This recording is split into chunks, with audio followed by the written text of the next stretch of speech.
Hello friends, welcome to my YouTube channel. आज का जो सब्जेक्ट है हमारा साइंस है और उसका टॉपिक जो है वो सेल है। आज हम पढ़ेंगे सेल होता क्या है, किस तरीके के सेल होते हैं। ठीक है, तो लेवल ऑफ ऑर्गेनाइजेशन हम देखें तो सेल से मिलके बनते हैं टिश्यूज़, टिश्यू से मिलके बनते हैं ऑर्गन, और बहुत सारे ऑर्गन मिलके बनाते हैं ऑर्गन सिस्टम। तो देखा जाए बायोलॉजी के अकॉर्डिंग सेल जो है एक हमारी छोटी यूनिट है। ठीक है, बट केमिस्ट्री के अकॉर्डिंग देखें सेल से भी जो छोटा देखने को मिलता है वो एटम होता है। एटम के बाद आता है मॉलिक्यूल्स, मॉलिक्यूल्स के बाद आता है ऑर्गेनल्स, और ऑर्गेनल्स के बाद आता है cells. Small part of the body जो है एटम्स। हमारी जो बॉडी है वो किससे बनी है? एटम से बनी है। इन केमिस्ट्री में हम कह सकते हैं एटम से बनी है, बट बायोलॉजी में हम कह सकते हैं कि ये जो बॉडी है वो किससे बनी है? सेल से बनी है। अब बात करते हैं cell is a basic unit of life. Cell जो है वो बेसिक यूनिट ऑफ लाइफ है। इसे हम फंडामेंटल यूनिट, फंक्शनल यूनिट और स्ट्रक्चरल यूनिट भी कहते हैं। ठीक, सेल जो है वो लैटिन वर्ड था जिसका मतलब होता है एक small room. All living organism are made up of cell. जो भी सारे लिविंग ऑर्गेनिज्म है किससे बने हैं? सेल से बने हैं। रॉबर्ट हुक ने डेड सेल की खोज की थी 1665 में, जो कि कोर सेल के अंदर से मिला था। कोर सेल मतलब वो एक ढक्कन बनाते हैं उसके अंदर से मिला था। इस तरीके के जो बॉटल्स के ऊपर ढक्कन लगते हैं, कोक सेल के अंदर से मिला था, जो कि डेड सेल था। ठीक है, स्टडी ऑफ सेल को हम साइटोलॉजी कहते हैं या फिर सेल बायोलॉजी कहते हैं। अब बात करते हैं एंटोनी वैन ल्यूनोविक की, जिन्होंने first discover free living cell in pond water. Pond water के अंदर से इन्होंने फ्री लिविंग सेल का खोज किया था, इसलिए इनको जो है हम फादर ऑफ माइक्रोबायोलॉजी और माइक्रोबायोलॉजिस्ट के नाम से भी जानते हैं। ठीक है, माइक्रोबायोलॉजी होता क्या है? माइक्रोबायोलॉजी जो स्टडी होती है या उसके बारे में बताए, बैक्टीरिया, फंगस और वायरस के बारे में बताते हैं। ठीक है, अब बात करते हैं living cell in onion peel plant. इन्होंने इनके अंदर भी खोज की थी। लिविंग सेल जो है वो अनियन पील मतलब प्याज के छिलके के अंदर भी इन्होंने लिविंग सेल को देखा था। ठीक है, और प्लांट्स, उसमें हम प्लांट्स के अंदर काउंट करते हैं। तो स्टडी ऑफ टिश्यू जो है वो हिस्टोलॉजी कहलाता है। सेल की स्टडी को हम साइटोलॉजी कहते हैं और टिश्यू की स्टडी को हम हिस्टोलॉजी कहते हैं। अब बात करते हैं plant cell and animal cell जो होते हैं वो डिफरेंट होते हैं। सेल जो है, अब हर लिविंग ऑर्गेनिज्म, जितना भी लिविंग ऑर्गेनिज्म है वो किससे बना है? सेल से बना है। ठीक है, तो प्लांट भी लिविंग है और एनिमल भी लिविंग है, तो दोनों के अंदर सेल तो होते हैं बट डिफरेंट होते हैं। ठीक है, तो अब बात करते हैं ओमनियस सेलुलो ई सेलुलस की, जिन्होंने बोला था, किसने बोला था? रुडोल्फ विर्चॉ ने किया था 1855 में।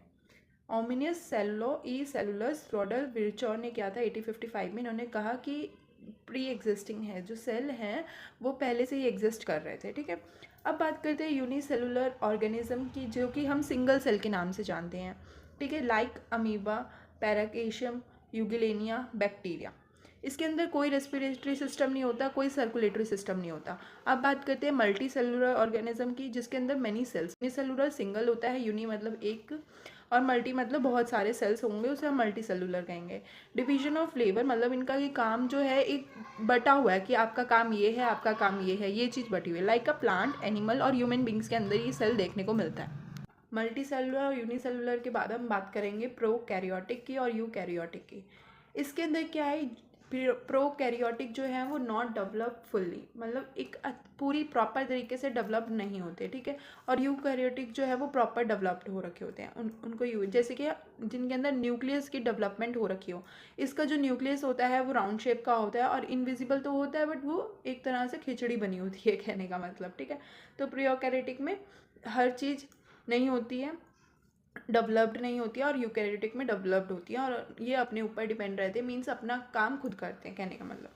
ठीक है, अब बात करेंगे हम सेल की, जिसका सेल का स्ट्रक्चर कुछ इस तरीके से होता है। इसके अंदर जो सामान देखते हैं, ये जो चीज़ें हैं ये भी फंक्शन करते हैं, और आने वाली वीडियोज़ में हम इसे कवर करेंगे कि क्या क्या चीज़ कौन कहता है। ठीक है, लाइक सेल है और सेल के बीच में हमारा जो सेल का जो मेन पार्ट होता है वो उसको कहते हैं हम न्यूक्लियस, जिसके अंदर खुद का उसका डीएनए होता है। ठीक है, इसमें गोल्गी बॉडी भी होती है, माइटोचॉन्ड्रिया, लाइजोसोम, वैक्यूल्स, रैमोस ribosome, cytoplasm, endoplasmic reticulum, cell wall, cell membrane, जो कि सेल वॉल जो है वो मेडअप ऑफ सेलुलोज से बनी होती है।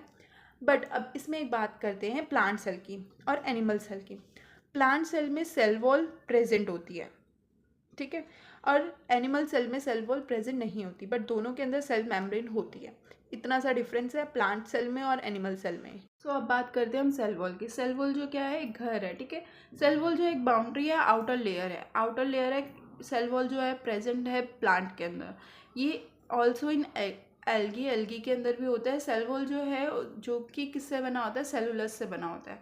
बैक्टीरिया के अंदर इसे हम बोलते हैं पैपिडोग्लाइकन या फिर मरीन सेल वॉल के नाम से जाना जाता है। और फंगस के अंदर जो सेल वॉल होता है वो काइटिन होता है, ठीक है। प्लाज्मा मेम्ब्रेन की बात करते हैं और सेल मेम्ब्रेन की बात करते हैं, जिसे हम गार्ड कहते हैं। ये एक कवर दे रहा है, ये पूरा इसका घर है, ठीक है। सेल वॉल इसका ये घर है पूरा। और अब इसके अंदर आ जाएगा गार्ड। घर के अंदर बैठा है गार्ड कि कोई भी गेट से अंदर एंट्री करेगा तो वो परमिशन लेके जाएगा। तो ये सिलेक्टिव सेमी प्रीएम्बल मेम्ब्रेन है जो कि परमिशन देती है, लाइक कि किसने अंदर आना है किसने नहीं आना है, ये चीज़ की, ठीक है। तो बाय ये किसके मतलब कि इन्होंने खोज की थी इसकी, सिंगर एंड निकोसलन इन 1972 के अंदर इसकी खोज की थी, जिसमें कि फाउंड किया गया था फ्लूइड मॉस्किक मॉडल फाउंड किया गया था, जैसे कि फॉस्फोलाइट बाइलेयर प्रोटीन और कार्बोहाइड्रेट का देखा गया था, ठीक है। फिर उसके बाद बात करते हैं न्यूक्लियस की। न्यूक्लियस क्या है? न्यूक्लियस एक सेल वॉल के अंदर का एक मुखिया है, एक हेड है, जिसके अंदर पाया जाता है न्यूक्लियोप्लाज्म और इस न्यूक्लियोइड, ठीक है। ये चीज़ है, इसका खुद का डीएनए होता है। ये पूरा क्या है? न्यूक्लियस है। इसके अंदर जो पाया जाता है पहले न्यूक्लियट, और न्यूक्लियट के अंदर न्यूक्लियोप्लाज्म पाया जाता है, ठीक है। और न्यूक्लियस का खुद का डीएनए होता है। और ब्रेन ऑफ द सेल हम न्यूक्लियस को कहते हैं। क्यों? क्योंकि ये कंट्रोल और कोऑर्डिनेशन करता है सेल का, जो कि किसके द्वारा फाउंड किया गया था? रॉबर्ट ब्राउन के द्वारा ढूंढा गया था, डिस्कवर किया गया था। डबल मेम्ब्रेन बॉन्ड होते हैं, 2 लेयर होती है, मतलब एक बाहर न्यूक्लियस की बॉन्ड होगी, एक न्यूक्लियाइड वाली बॉन्ड होगी, ठीक है। तो डबल मेम्ब्रेन बॉन्ड होती है। डीएनए प्रेजेंट होता है, न्यूक्लियाइड होता है इसके अंदर, क्रोमेटिक फाइबर होते हैं इनके अंदर, न्यूक्लियोप्लाज्म होते हैं जो लिक्विड होते हैं उसको, जैसे सेल के अंदर साइटोप्लाज्म देखे थे, इसके अंदर न्यूक्लियोप्लाज्म लिक्विड फॉर्म में होते हैं वो, ठीक है। और न्यूक्लियर पोर्स होते हैं, छोटे छोटे धब्बे से होते हैं इसके ऊपर। अब करते हैं इंडोप्लाज्मिक रेटिकुलम की, जिसके किसके द्वारा डिस्कवर किया गया था? क्लॉड एंड पॉटर के द्वारा डिस्कवर किया गया था। इसको हम फूड मेकर कह सकते हैं। जैसे ये न्यूक्लियस है, ये सेल है पूरा, और इसके अंदर न्यूक्लियस है, और न्यूक्लियस के नीचे ही जस्ट मिलता है ये। कुछ इसका जो पार्ट है वो रफ है और कुछ इसके पार्ट जो है वो स्मूथ है, ठीक है। स्मूथ वाले को हम SER कहते हैं, स्मूथ इंडोप्लाज्मिक रेटिकुलम, और रफ वाले को हम RER कहते हैं, रफ इंडिकुलम रेटिकुलम, ठीक है। स्मूथ रेटिकुलम जो है वो उनके अंदर पाया जाता है लिपिड सिंथेसिस और प्रोटीन, ठीक है। और रफ वाले के अंदर पाया जाता है राइजोसोम प्रेजेंट होता है इनके अंदर, ठीक है। उसके बाद हम बात करते हैं गोल्गी बॉडी। गोल्गी बॉडी के ये फूड बनाते हैं, खाना बनाते हैं, कि इंडोप्लाज्मिक रेटिकुलम जो थे वो खाना बनाते हैं। ये छोटे छोटे पोर्स थे ना इसके ऊपर, तो राइबोसोम का काम क्या होता है? इसके अंदर राइबोसोम प्रेजेंट होता है और ये जो है खाना बनाते हैं, ठीक है। अब गोल्गी बॉडी के बारे में बात करते हैं। गोल्गी बॉडी कुछ इस तरीके से दिखती है। ये सेल है न्यूक्लियस, ये हमारे हो गए इंडोप्लाज्मिक रेटिकुलम, और यहाँ साइड में होती है जस्ट ये गोल्गी बॉडी। गोल्गी बॉडी को हम क्या कह सकते हैं? पैकेजिंग एंड ट्रांसपोर्टेशन, मतलब एक पोस्ट ऑफिस कह सकते हैं इसका, कि पोस्ट ऑफिस में क्या चीज़ें आती हैं? पैक करने के लिए सामान आता है और फिर वो ट्रांसपोर्ट करती हैं, तो इसको हम post office of the cell भी कह सकते हैं। तो इसका काम क्या होता है? पैकेज करना, चीज़ कोई आ रही है उसको देखना, पैक करना और उसको ट्रांसपोर्ट करना एक दूसरे ऑर्गेनल्स के पास, ठीक है। तो ये जो इसका स्ट्रक्चर होता है, इसके अंदर जो थिन लेयर होती है, इसका नाम क्या होता है? सिर्टेनिया, ठीक है। उसके बाद बात करते हैं लाइसोसोम की। लाइसोसोम क्या है? लाइसोसोम जो है सुसाइडल बैग ऑफ सेल है, सुसाइडल बैग है ये सेल का। क्यों? क्योंकि एक इस तरीके का लाइसोसोम होता है, इसके अंदर पाया जाता है इंजाइम। इंजाइम जब ये ज़्यादा क्वांटिटी में हो जाता है तो ये बाहर, मतलब ये फटने को होता है, ठीक है। तो ये अपना खुद भी फट जाता है और पूरे सेल को भी डिस्ट्रॉय कर देता है, ठीक है। इसलिए इसे suicidal bag of the cell के नाम से भी गया है। इसका काम क्या है? इंटरसर्कुलर डाइजेशन करना। इसके बाद बात करते हैं माइटोकॉन्ड्रिया की, जो कि power house of the cell भी कहा जाता है। कुछ इस तरीके का स्ट्रक्चर होता है, लाइक अ हॉट डॉग की तरह स्ट्रक्चर होता है इसका, जो कि क्रिएट करता है। पावर हाउस है, मतलब इसके यहाँ से इसे पावर मिल रही है, इसे यहाँ से ATP एनर्जी फॉर्मेशन करता है, मतलब ये एनर्जी क्रिएट करता है। ATP की फुल फॉर्म होती है एडेनोसिन ट्राइफॉस्फेट, ठीक है। ये किसके द्वारा खोजा गया था? ये रिचर्ड एल्टमैन के द्वारा डिस्कवर किया गया था। पहले इसका नाम जो था वो बायोब्लास्ट था, जो कि बेंदा के द्वारा इन्होंने नाम दिया था माइटोकॉन्ड्रिया को, बायोब्लास्ट। इसके अंदर क्या मिलता है, डबल मेम्ब्रेन होती है कुछ इस तरीके की, पहले एक बाहर वाली लेयर है एंड देन अंदर जिगजैग वाली लेयर है, ठीक है। वो जो इसकी अंदर वाली लेयर है उसको हम क्रिस्टेया कहते हैं। हमने गोल्गी बॉडी के अंदर देखा, क्रिस्टेनिया कहते हैं और इसके अंदर क्रिस्टेया कहते हैं। इसका खुद का डीएनए होता है एंड सर्कुलर रेस्पिरेशन होता है। 36-38 एटीपी देगी, तो इसका ये सर्कुलर, और 2 एटीपी देगी। ये जिम वाले बच्चे समझ सकते हैं, लाइक जैसे कि कोई जिम जा रहा है और 2-3 दिन वो नहीं गया और उसके बाद उसने वर्कआउट किया, वर्कआउट करने के बाद जो उसे पेन होता है, तो मतलब वो इसलिए होता है क्योंकि उसकी एनर्जी कम बनी है, तो 2 एटीपी वहाँ पर क्रिएट हुई है, एनर्जी फॉर्मेशन हुई है, तो इसलिए उनको वो पेन होता है, ठीक है। तो काम क्या है, माइटोकॉन्ड्रिया हमारे सेल का काम है, ये वाली चीज़। फिर बात करते हैं प्लास्टिड के, प्लास्टिड के, जो कि किचन ऑफ द सेल कहलाया जाता है। ये क्या करता है, ओनली इन प्लांट सेल में ही देखने को मिलता है, और जो कि डिस्कवर किया गया है ई हैकल्स के द्वारा। और 3 तरह का होता है ये।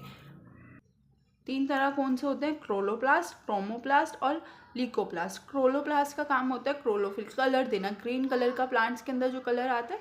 क्रोमोप्लास्ट का काम होता है पिगमेंटेशन देना, जैसे कि कोई टमाटो है अब, तो वो लाल कलर का है, फ्रूट्स अलग कलर के होते हैं, वेजिटेबल्स अलग अलग, तो वो पिगमेंटेशन क्रोमोप्लास्ट देता है। लियोप्लास्ट क्या करता है, ऑयल, स्टार्च और प्रोटीन का स्टोर करके रखता है, ठीक है, तो उसे लियोप्लास्ट कहते हैं। अब इधर देखा जाए, मैंने इतना क्यों बोला कि प्लांट सेल में ही है, क्यों, क्योंकि अब एनिमल सेल में या फिर ह्यूमन सेल में तो हो ही नहीं सकता। क्लोरोप्लास्ट हमारे को ग्रीन होने की कोई ज़रूरत नहीं, क्लोरोफिल की कोई ज़रूरत नहीं है, पिगमेंटेशन की कोई ज़रूरत नहीं है। ल्यूकोप्लास्ट हमारी इस चीज़ें ऑलरेडी हैं हमारे सेल में, बट प्लास्टिड जो है हमारे अंदर नहीं है, वो खाली इन प्लांट सेल में देखने को मिलते हैं। इस क्लोरोप्लास्ट जो है उसके अंदर डबल मेम्ब्रेन और इसका खुद का डीएनए होता है, ठीक है। तो ऐसे 3 चीज़ बताई मैंने, माइटोकॉन्ड्रिया, न्यूक्लियस और प्लास्टिड, जो कि उनका खुद का डीएनए है।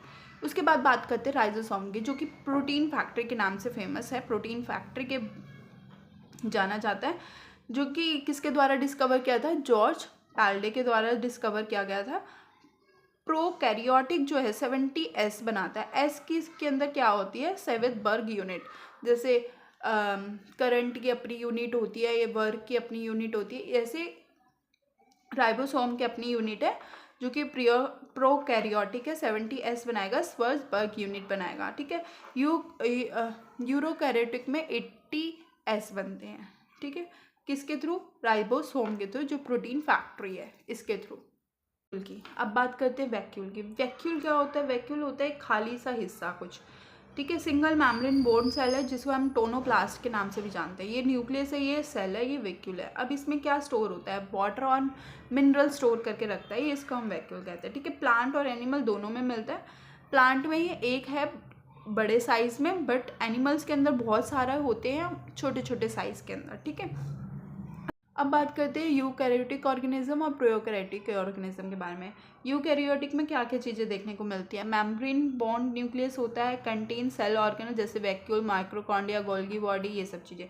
लीनियर डीएनए होता है इसका, और हिस्टोन प्रेजेंट होता है इसके अंदर। यूनिसेलुलर और मल्टी सेलुलर ऑर्गेनिज्म प्रेजेंट, इसके अंदर यूनिसेलुलर और मल्टी सेलुलर ऑर्गेनिज्म प्रेजेंट होता है। हिस्टोन एक तरह का इसका खुद का ब्लड कह सकते हैं या फिर प्रोटीन कह सकते हैं, ठीक है। एंड एग्जाम्पल इसके जैसे human, plant, fungus. Prokaryotic organism जो है वो lack of membrane bond nucleus, nucleus के पास मेम्ब्रेन नहीं होती, कमी होती है, सर्कुलर डीएनए होता है। हमारा डीएनए कैसा है और यूकैरियोटिक में डीएनए कैसा है, कुछ इस तरीके का है, ठीक है। तो इसका जो है वो सर्कुलर में है, ठीक है, और नो हिस्टोन्स, इसके अंदर कोई हिस्टोन्स नहीं होते। Few internal structure has a cell membrane, कुछ ही स्ट्रक्चर्स होते हैं जिनके अंदर cell membrane mean cell wall होती है, ठीक है। हैज़ राइबोसोम, राइबोसोम इसके अंदर राइबोसोम होता है जो कि 70S टाइप का होता है, ठीक है। एंड एग्जाम्पल बैक्टीरिया और आर्की इसके एग्जाम्पल है। बोथ हैव, दोनों के पास क्या चीज़ें हैं ऐसी, तो दोनों के पास डीएनए है, राइबोसोम्स भी है, सेल मेम्ब्रेन भी है और साइटोप्लाज्म भी है। अब बात, साइटोप्लाज्म में क्या चीज़ है, साइटोप्लाज्म न्यूक्लियस सेल के अंदर एक फिल हुआ एक लिक्विड फॉर्म में, उसको हम कहते हैं cytoplasm. Only present in plant cell, plant cell में क्या चीज़ें प्रेजेंट हैं, सेल वॉल प्रेजेंट है जिसे हम प्लास्टिड के नाम से जानते हैं। प्रोटोप्लाज्म किसे कहते हैं? प्रोटोप्लाज्म जो है वो होता है जब न्यूक्लियस और साइटोप्लाज्म एक साथ होते हैं, उसको हम प्रोटोप्लाज्म कहते हैं। जैसे ये सेल है और सेल के इधर न्यूक्लियस है, इसके अंदर क्या फिल है? साइटोप्लाज्म फिल है, और साइटोप्लाज्म के साथ क्या है? न्यूक्लियस है। तो इस चीज़ को हम क्या कहेंगे? प्रोटोप्लाज्म कहेंगे, ठीक है। और लिविंग प्रोटोप्लाज्म, ये चीज़ को हम कहते हैं लिविंग प्रोटोप्लाज्म, वो जीवित है, कहने का मतलब ये। तो जो आज का टॉपिक था सेल, यहीं पर ख़त्म होता है। आई होप आपको ये वीडियो अच्छी लगी हो। Thank you for watching, please subscribe my channel.